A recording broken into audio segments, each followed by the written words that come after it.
The year is 1826. Summer lies heavy over the hills of Virginia, the air thick and unmoving, as if time itself has slowed. At the crest of a gentle rise stands Monticello, a house shaped by symmetry, reason, and quiet ambition. Its red brick walls glow softly in the fading light, overlooking fields that stretch outward in measured calm. Inside, an old man lies weakened by illness. His body is failing, worn by decades of labor, thought, and contradiction. Yet his mind still drifts restlessly through ideas that once helped give birth to a nation. This man is Thomas Jefferson. Today, on the 4th of July, he will die. It has been exactly 50 years since the Declaration of Independence was adopted. The coincidence feels almost intentional, as though history itself has chosen this moment to draw a careful line beneath an unfinished chapter. Across the young United States, bells ring and crowds gather. Fireworks rise into the sky above towns and cities, celebrating freedom and independence. Few of those celebrating realize that one of the principal architects of that freedom is quietly slipping away in a hilltop room. To understand why Thomas Jefferson continues to matter, why his words still echo through constitutions, classrooms, and debates across the world, we must move backward into a time before the United States existed, when liberty was still an idea struggling to find its voice. Thomas Jefferson was born on April 13, 1743, in the British colony of Virginia, at a plantation known as Shadwell. The world he entered was rigidly structured by class, wealth, and race. Power flowed downward from the British Crown through colonial governors and wealthy landowners. Enslaved Africans labored in fields and homes, producing wealth they would never own. Inequality was not questioned. It was assumed, reinforced by law, custom, and tradition. Jefferson's father, Peter Jefferson, was a surveyor and planter, a man who carved boundaries through wilderness and believed in self-made success. He was practical, intelligent, and respected for his abilities rather than inherited title.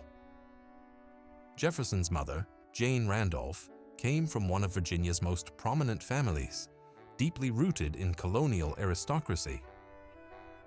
From birth, Thomas Jefferson lived between two worlds, the rugged independence of the frontier and the refined authority of elite society.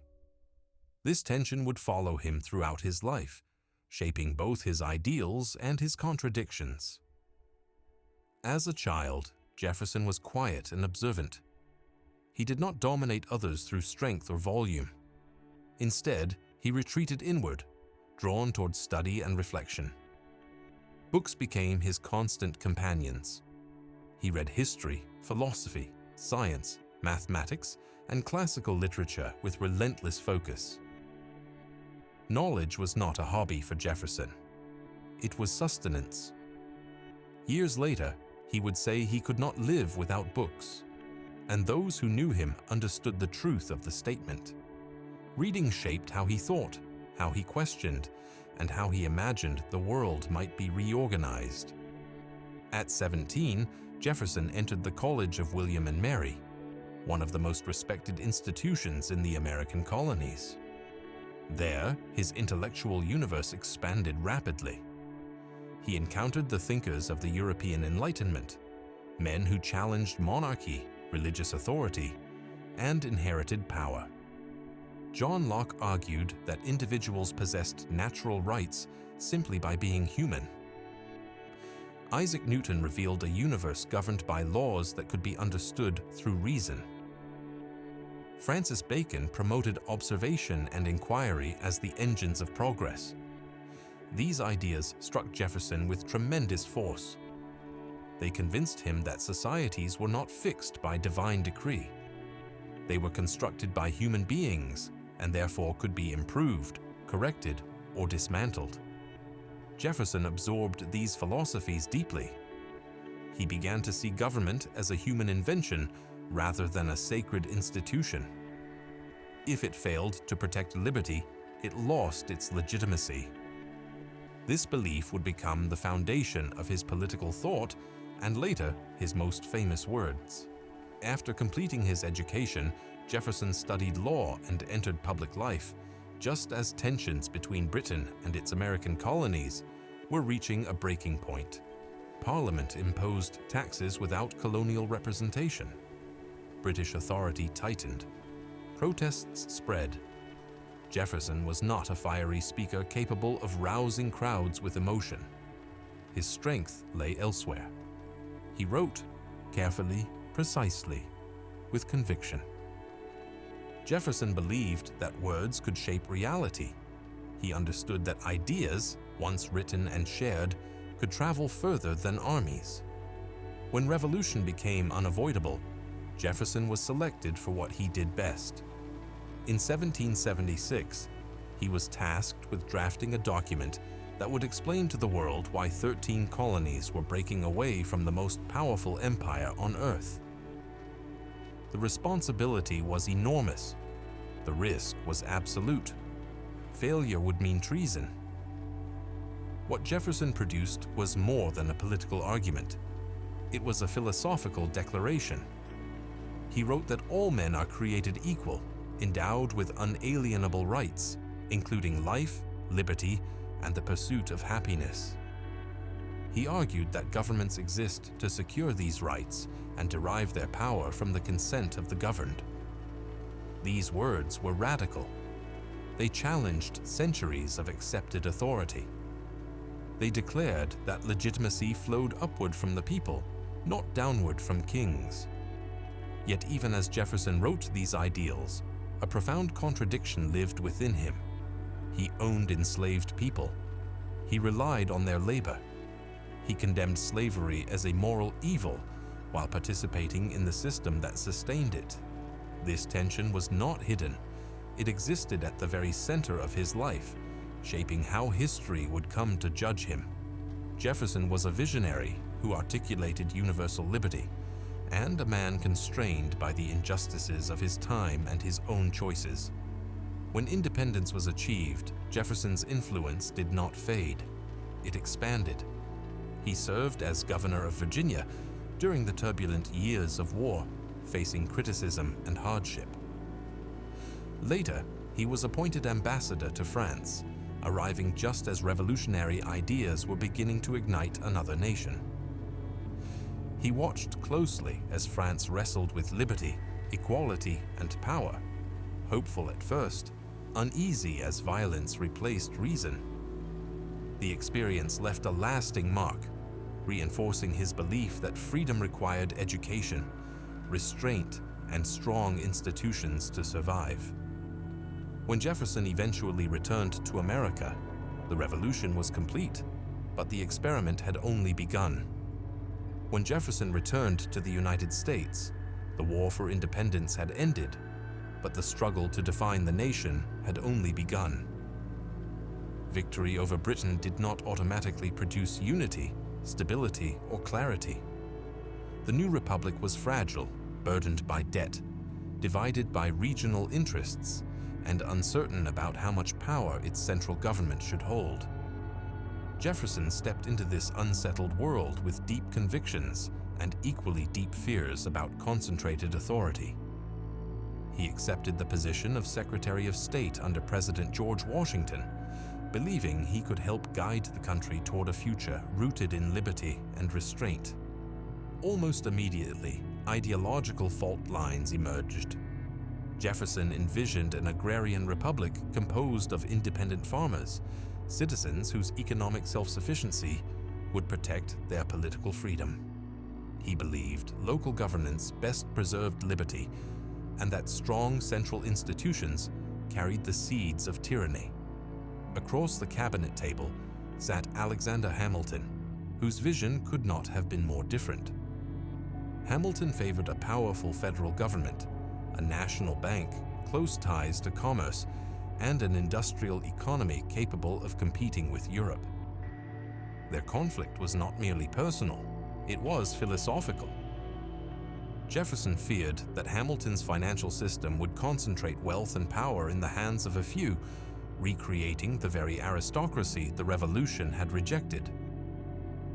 Hamilton, in turn, believed Jefferson's vision was naive, ill-suited for survival in a hostile world. Their rivalry shaped the nation's first political parties and set a precedent for partisan division that would endure long after both men were gone. As tensions grew, Jefferson found the political environment increasingly corrosive. Public attacks, anonymous pamphlets, and bitter accusations replaced the revolutionary unity he had once imagined. Eventually, he resigned as Secretary of State, retreating temporarily from national politics. Yet withdrawal did not last. In 1796, Jefferson became vice president, serving under John Adams, a man who had once been a close ally, but now represented a different political path. Their relationship strained under the weight of party conflict, foreign crises, and mutual suspicion. The election of 1800 marked a turning point. Jefferson's victory over Adams represented more than a change in leadership. It was the first peaceful transfer of power between rival political factions in modern history. In a world accustomed to coups and violence, the transition demonstrated that a republic could survive disagreement without collapsing. Jefferson referred to it as the Revolution of 1800, not because of bloodshed, but because it reaffirmed the principle that authority flowed from the people. As president, Jefferson sought to reduce the size and influence of the federal government. He cut military spending, reduced taxes, and attempted to scale back what he viewed as unnecessary bureaucracy. He wanted America to be modest, restrained, and focused inward rather than aggressive abroad. Yet history quickly tested these ideals. In 1803, Jefferson faced one of the most consequential decisions of his presidency. France, under Napoleon Bonaparte, controlled the Louisiana Territory, a vast expanse of land stretching from the Mississippi River to the Rocky Mountains. The territory was strategically vital. If controlled by a hostile power, it could strangle American trade and expansion. When France unexpectedly offered to sell the land, Jefferson recognized the opportunity and the danger. The Louisiana Purchase would double the size of the United States overnight. It would secure American access to the Mississippi River and guarantee room for westward expansion. Yet Jefferson hesitated.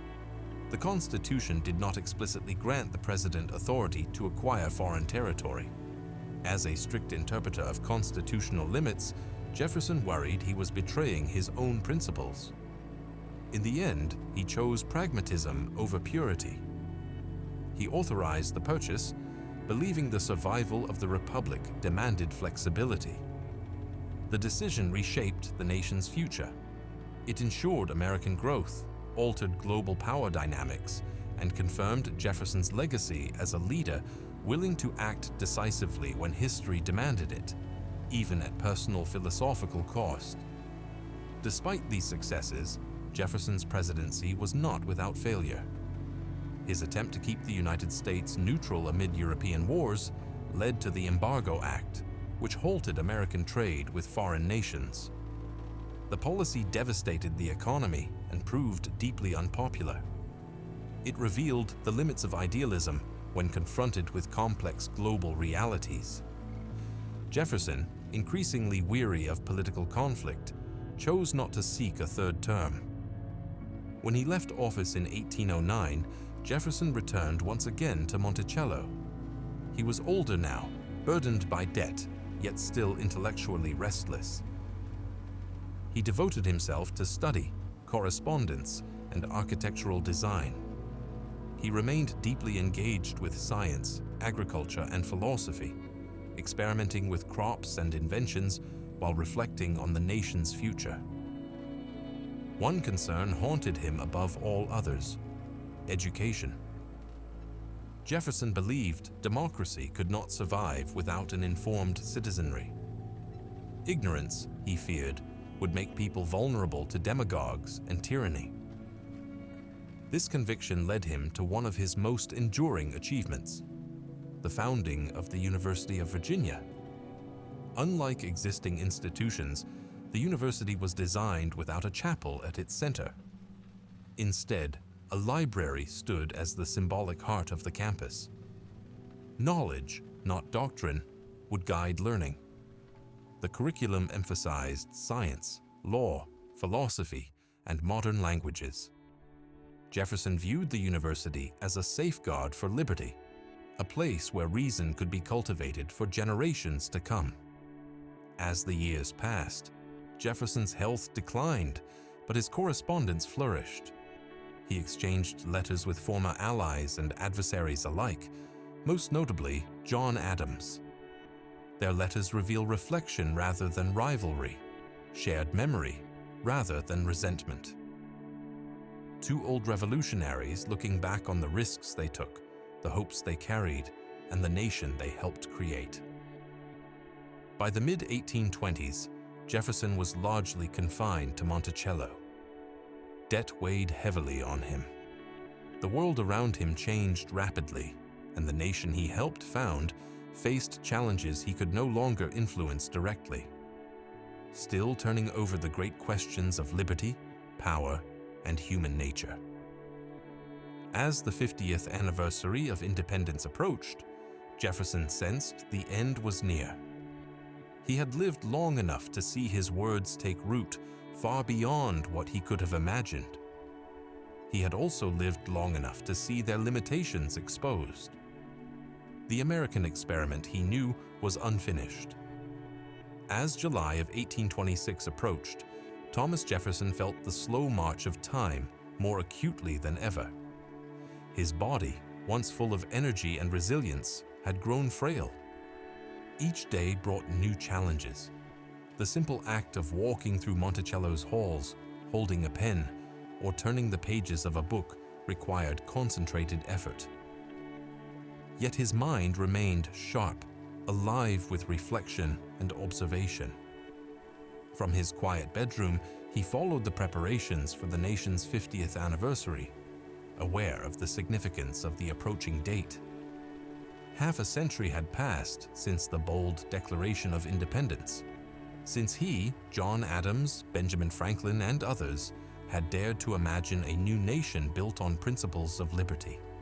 The United States was no longer fragile in the way it once had been, yet it remained divided, imperfect, and subject to the same human failings Jefferson had spent a lifetime studying. In these final months, Jefferson reflected on the limits of a founder's power. Ideas, once unleashed, evolve beyond the control of their creators. They are interpreted, reshaped, and sometimes distorted by those who inherit them. The words he had penned in 1776, meant to express universal liberty, had traveled far beyond the colonies, inspiring hope, rebellion, and debate. They had been invoked in wars, protests, and legal arguments that Jefferson could never have imagined. Yet he also understood that words alone could not guarantee justice, that human action, imperfect, self-interested, and often inconsistent, would always determine their impact. These thoughts brought with them a profound sense of humility. Jefferson recognized that history would remember him not as a flawless philosopher of freedom, nor solely as a man bound by the institution of slavery, but as both. He did not seek to shield himself from judgment, nor did he fully absolve himself. Instead, he accepted that generations yet unborn would weigh his contributions against his contradictions, equipped with perspectives he could not foresee. The man who had spoken of equality and natural rights had lived a life entangled in compromises, privileges, and moral tensions. He knew that legacy was neither simple nor permanent. It was a living conversation across time. Slavery, the most painful contradiction in Jefferson's life, weighed heavily on him even in these final days. He had written and spoken often of its corrosive effects, not only on those enslaved, but on the moral and political health of the nation itself. He feared that the persistence of bondage could one day threaten the survival of the republic he had helped to create. Yet awareness did not translate into transformative action. The system endured at Monticello, sustained by the labor of those who had no freedom, a silent reminder of the gap between Jefferson's ideals and his practice. He feared the consequences of this contradiction, yet he never entirely bridged the gap, and still he retained a cautious hope. He believed in potential rather than perfection, in gradual advancement rather than instant transformation. As July 4th arrived, the sounds of celebration carried faintly across the rolling hills of Albemarle County. Bells rang, cannons fired, and voices rose in festive harmony.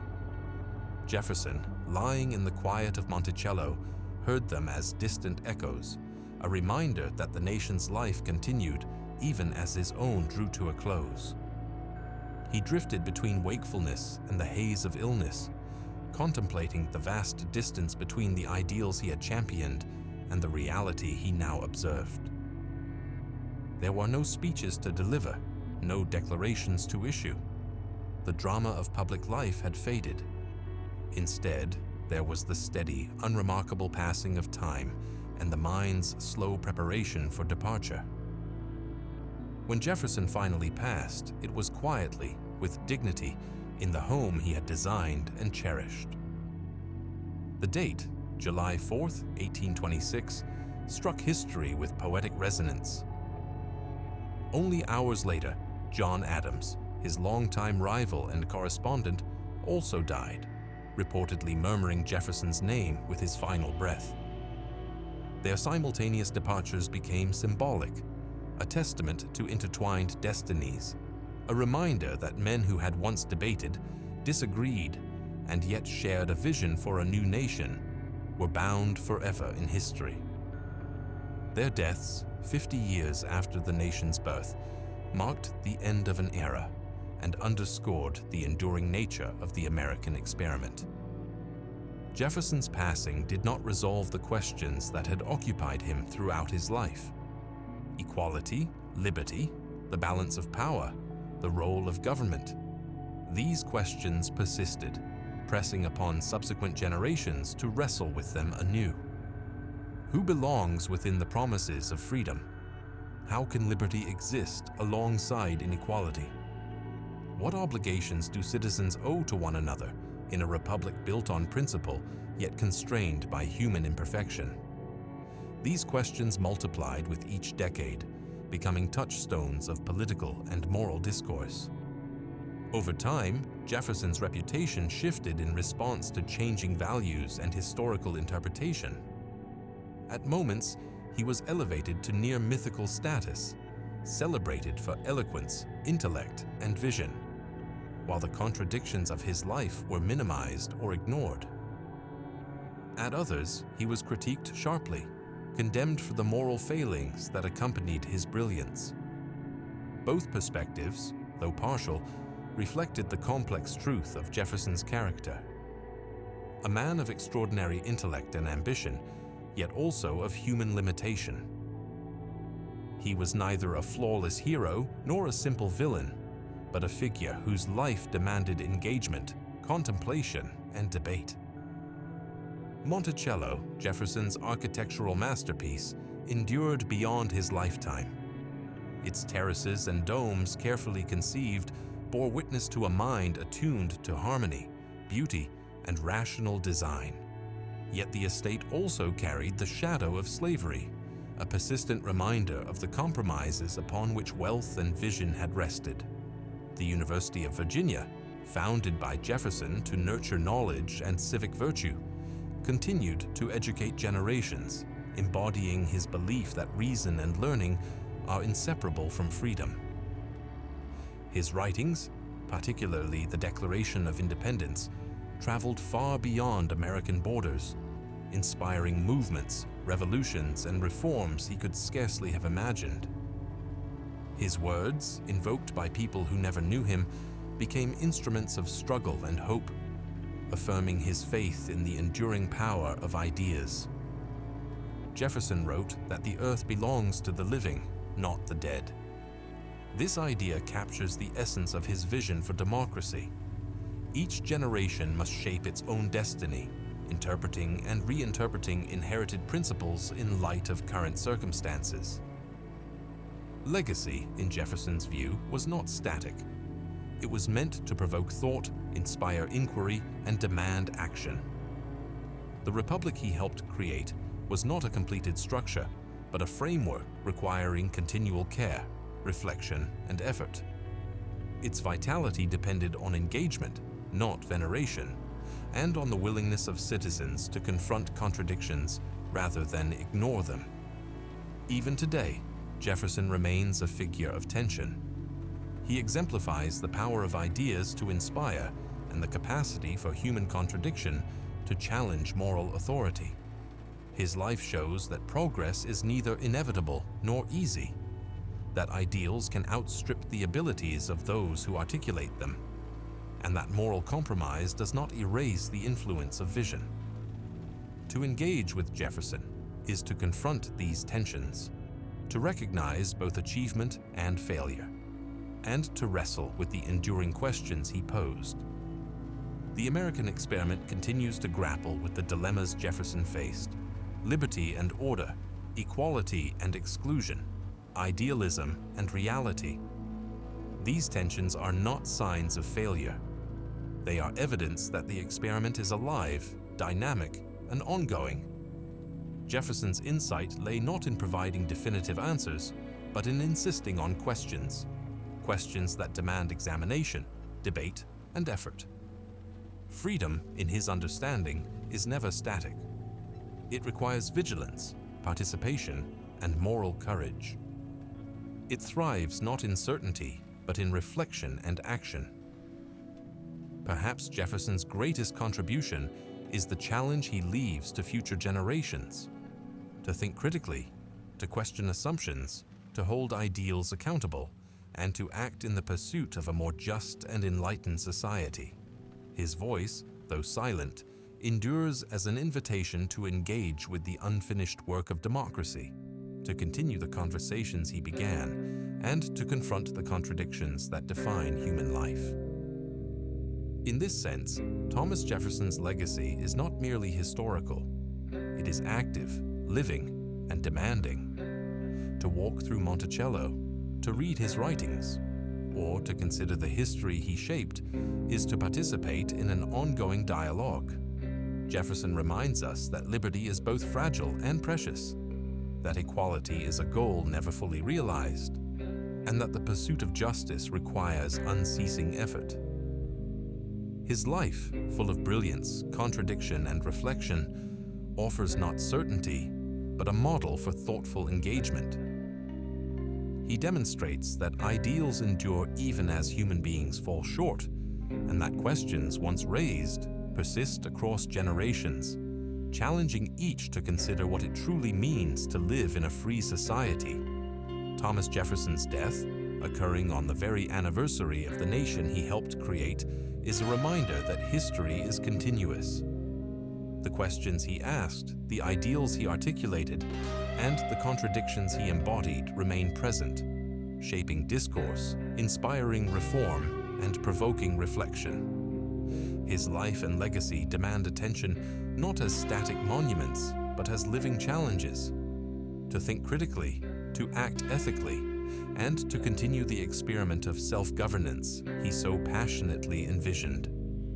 In the end, Jefferson's greatest gift may not have been the structures he built or the words he wrote, but the enduring invitation he extended to all who would follow, an invitation to think, to challenge, and to continue.